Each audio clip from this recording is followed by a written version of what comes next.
Hello everyone, welcome to my YouTube channel. Today in this video we will discuss about the best utilization of time for the students who are preparing to go Canada after 12th.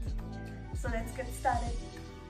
So अगर आप after 12th apply कर रहे हो तो उसके बीच में जो gap होता है आफ्टर 12th जो CBSE बोर्ड जो आपको रिज़ल्ट प्रोवाइड करता है वो अराउंड अप्रैल एंड मार्च में ही आपको मिलता है। तो जिसको अप्रैल और मार्च में रिज़ल्ट मिल रहा है उसके लिए सितंबर intake it's too quick. So September intake it's not possible for the students who are planning to go Canada for study permit. January intake is the only option.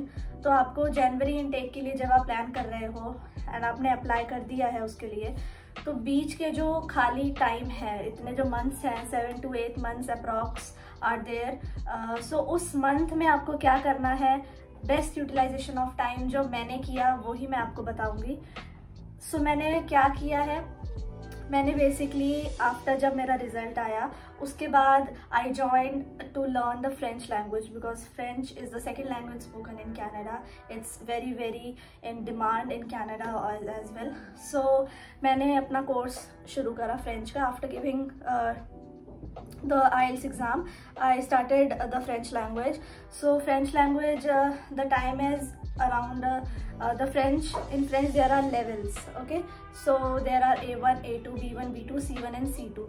Each level consists of around 3 to 4 months and there are total 8 months. आपको total 8 months मिलेंगे after the 12th result and before the January intake. There are around 7 to 8 months. तो आप उस months में आप A1 and A2 भी cover कर सकते हो. That's a big achievement. सो अगर आप A1 और A2 कंप्लीट करके कनाडा के लिए जाते हो जनवरी इंटेक के लिए, सो आपके जो CV है फॉर द फ्यूचर, आप वहाँ पे जब जॉब करोगे तो उसके लिए ये एक बहुत बड़ा प्लस पॉइंट है। आप अपने CV में ये लिख सकते हो कि हमने इस खाली टाइम में हमने A1 और A2 फ्रेंच लैंग्वेज में किया है। एंड ये एक बहुत बड़ा एक प्लस पॉइंट किस लिए है कि ये बैकअप मेथड है। अगर बाय चांस आपको रिजेक्शन मिल जाती है, जैसे आपने जनवरी इंटेक के लिए अप्लाई किया, आपने फ्रेंच लैंग्वेज भी ज्वाइन कर ली, बट जनवरी इंटेक में आने से पहले ही आपको रिजेक्शन मिल गई, तो आपका वो साल वेस्ट ना हो। क्योंकि आप बाकी यूनिवर्सिटीज़ में इंडिया में अप्लाई कर नहीं सकते क्योंकि आपने कॉलेज की फ़ीस नहीं दी वहाँ पे, बिकॉज आपने वहीं पहले दे दी। तो मिड ऑफ द ईयर में आप इंडिया में कोई और यूनिवर्सिटी और कॉलेज ज्वाइन नहीं कर सकते।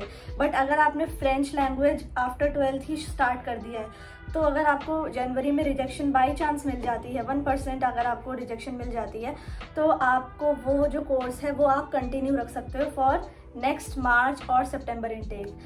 कनाडा में एक अलग अलग यूनिवर्सिटीज़ भी होती हैं जिसमें इंटेक्स डिफरेंट होते हैं। Like in my course there were only 2 intakes, January and September, but the intakes vary in different courses.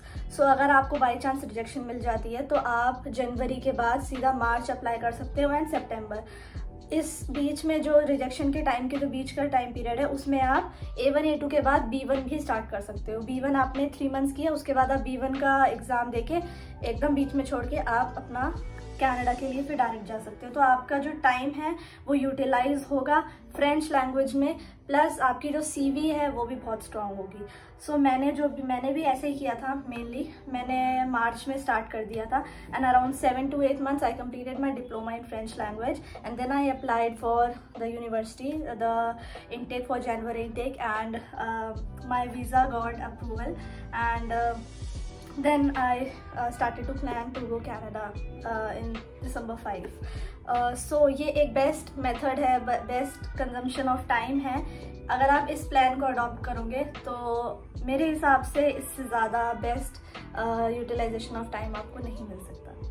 So thank you for watching my video. If you like this video, do comment, share and like.